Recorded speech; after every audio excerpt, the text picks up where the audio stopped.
Bismillahirrahmanirrahim. Assalamualaikum warahmatullahi wabarakatuh. Hai semuanya, semoga dalam keadaan sehat. Selamat datang di pembelajaran IPA kelas 9. Di pertemuan kali ini kita akan membahas tentang reproduksi atau perkembangbiakan pada hewan. Sebelum kita mulai belajar, alangkah baiknya kita berdoa. Semoga ilmu nanti yang didapat bisa bermanfaat dan kuota yang habis juga bisa berguna. Berdoa dimulai. Berdoa selesai. Oke, di pertemuan sebelumnya kalian sudah membahas tentang reproduksi pada tumbuhan.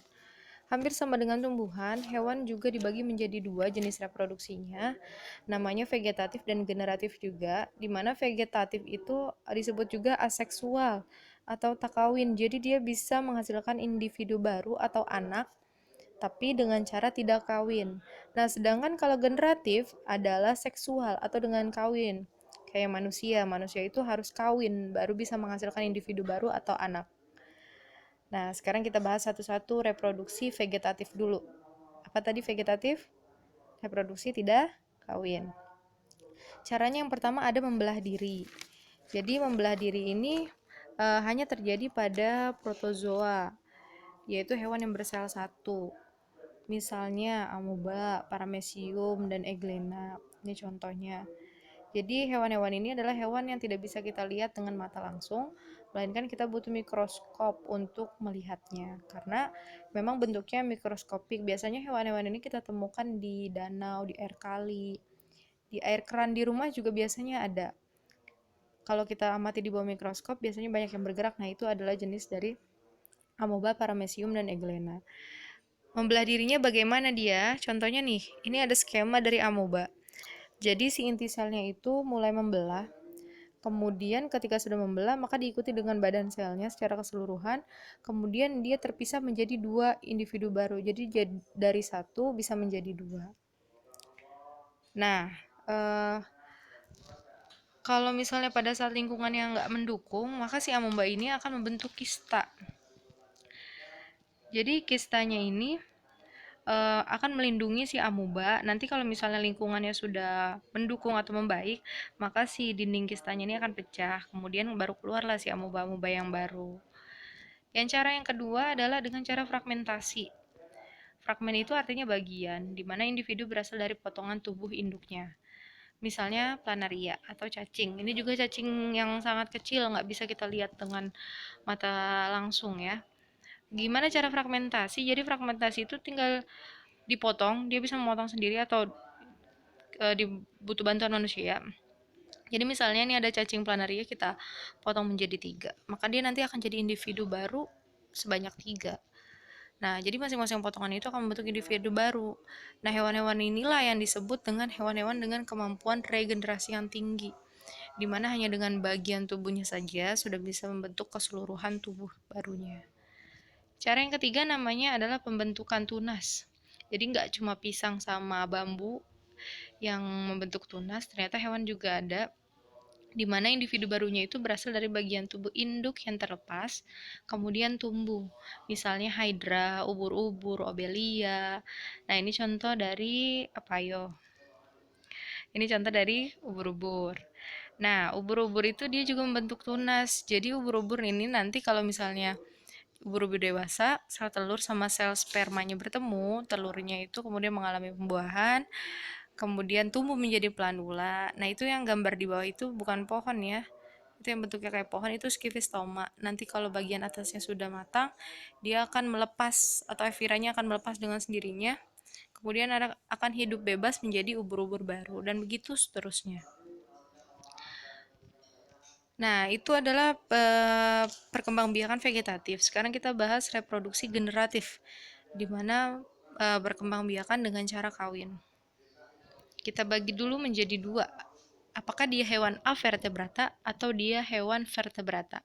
Ini pelajaran waktu kelas 7, semoga masih ingat apa bedanya hewan avertebrata dan hewan vertebrata.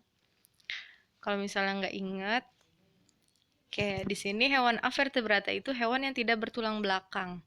Jadi bisa hewan-hewan yang lembek, yang kecil-kecil itu biasanya hewan vertebrata karena tidak memiliki tulang belakang.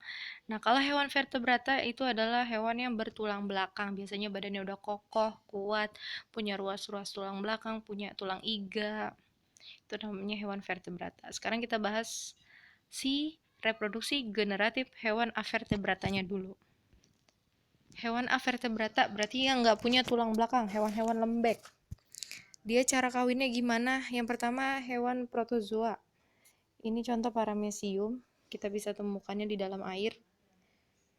Nah, dia dengan cara konjugasi, yaitu perkawinan antara individu sejenis yang tidak diketahui jenis kelaminnya. Jadi si protozoa ini nggak ketahuan yang mana jantan, yang mana betina.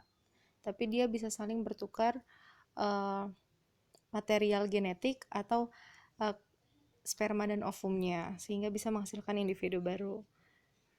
Selanjutnya adalah porifera. Porifera di sini adalah terumbu karang. Contohnya ini ada 3. Jadi yang terumbu karang kita lihat di laut itu hewan ya, bukan tumbuhan, bukan juga batu-batuan.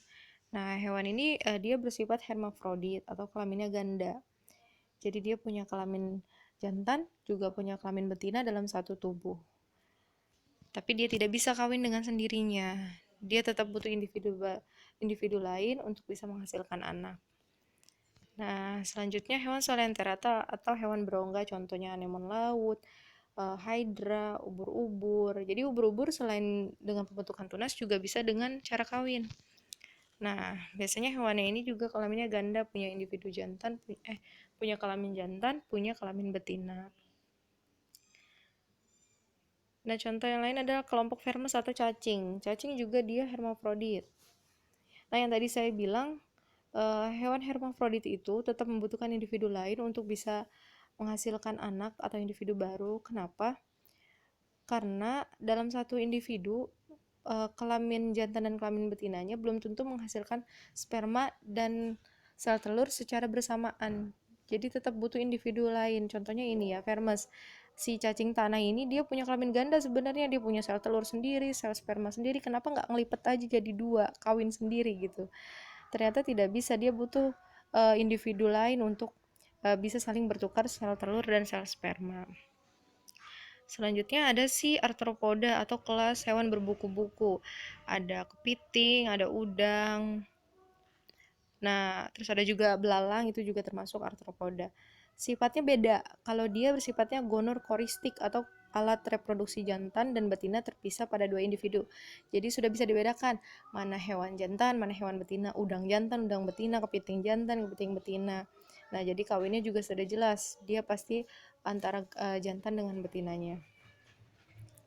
Oke, itu adalah beberapa hewan avertebrata. Sekarang kita bahas tentang hewan vertebratanya. Hewan-hewan yang memiliki tulang belakang. Nih contohnya. Hewan, ini contoh sebagian. Ada kelinci, katak, ikan, burung, kadal, kuda, dan teman-temannya lagi. Itu adalah hewan vertebrata. Jadi kalau hewan vertebrata bersifat gonokoristik, kelamin antara jantan dan betinanya pada individu yang berbeda. Jadi udah jelas, kelinci betina, kelinci jantan, dan lain-lain. Nah, kalau di sini kita pelajari dulu, kalau berdasarkan tempat terjadinya pembuahan atau fertilisasi dibedakan jadi 2. Apakah dia fertilisasinya eksternal atau fertilisasinya internal? Kalau fertilisasi eksternal dari namanya X berarti luar, exit, keluar. Nah, berarti dia pembuahannya di luar tubuh induk betina. Sedangkan fertilisasi internal pembuahannya di dalam induk betina. Jadi contohnya manusia. Manusia itu dia fertilisasi internal. Kenapa? Karena pembuahannya atau bertemunya sel telur sama sel ovum, sel telur dengan sel sperma itu di dalam perut atau kelamin wanita. Nah, kalau misalnya eksternal berarti tidak terjadi di dalam tubuh betinanya, melainkan di luar, di lingkungan luar. Biasanya kalau eksternal itu terjadinya pada kelompok Pisces dan amfibi, hewan-hewan yang hidup di air. Tapi nggak semua ya, tapi kebanyakan. Nah, kalau fertilisasi internal itu terjadi pada kelompok reptil, aves, dan mamalia. Oke, ini contohnya nih, fertilisasi eksternal. Jadi si katak itu dia mengeluarkan telurnya di air, nanti si sperma dari katak yang jantan membuahinya juga di air. Makanya kalau di air tuh kadang kita ngelihat telur kodok banyak ya, itu sebenarnya telur si betina yang siap untuk dibuahi. Oke, kalau reproduksi generatif pada hewan yang selanjutnya kita pelajari dulu, ini pelajaran SD, berdasarkan cara memperoleh makanan pada waktu perkembangan embrio serta wujud embrio pada waktu keluar dari tubuh induknya. Dibedakan jadi 3, si ovipar bertelur, ovovivipar bertelur beranak, dan vivipar beranak. Ini saya yakin udah hatam ini pelajaran waktu SD ya. Hewan-hewan apa aja yang ovipar, hewan-hewan apa aja yang ovovivipar itu udah tahu. Jadi ketiga ini sebenarnya kenapa mereka digolongkan 3? Jadi berdasarkan cara mendapatkan makanannya. Kalau bertelur, hewan yang bertelur itu dia mendapatkan makanannya dari telurnya sendiri. Jadi tidak perlu dari induk betinanya. Dia udah mandiri. Kalau misalnya beranak, anaknya itu mendapat makanan dari siapa? Dari induk betinanya, karena beranak itu anaknya ada di dalam perut. Nah, selama itu makanannya ada dapat dari induk yang betina, baru nanti dikeluarkan sudah menjadi individu baru. Nah, kalau ovipar gimana? Dia bertelur, dia mendapatkan makanan dari telurnya sendiri, tapi telurnya tidak ada di luar, melainkan ada di induk si betina. Makanya disebutnya ovovivipar, bertelur tapi beranak, gitu ya. Nah, tugasnya kali ini adalah silakan buat rekaman suara atau VN yang menjelaskan tentang salah satu reproduksi generatif pada hewan vertebrata. Kemudian kirim hasil rekamannya ke WA Bu Egi. Kalian bisa lihat di LKS halaman 23 sampai 25. Ya. Jadi ada 5 kelompok hewan vertebrata. Base kelompok ikan-ikanan, amfibi, reptilia, aves, dan mamalia. Silakan kalian pilih salah satunya, salah satu aja ya. Kemudian kalian jelaskan bagaimana reproduksinya dengan menggunakan pesan suara, kemudian kirim ke WA saya. Misalnya, mengirim VN-nya sebelumnya memperkenalkan nama, kemudian menjelaskan, saya mau menjelaskan tentang apa. Misalnya saya akan menjelaskan tentang reproduksi hewan reptilia. Dan baru kalian jelaskan hewan reptilia itu bagaimana cara reproduksinya, alat kelaminnya bagaimana, dan lain sebagainya. Oke, selamat mengerjakan. Saya tunggu hasil rekaman suaranya. Terima kasih, semoga bermanfaat. Assalamualaikum warahmatullahi wabarakatuh. Dah. Aduh, capek.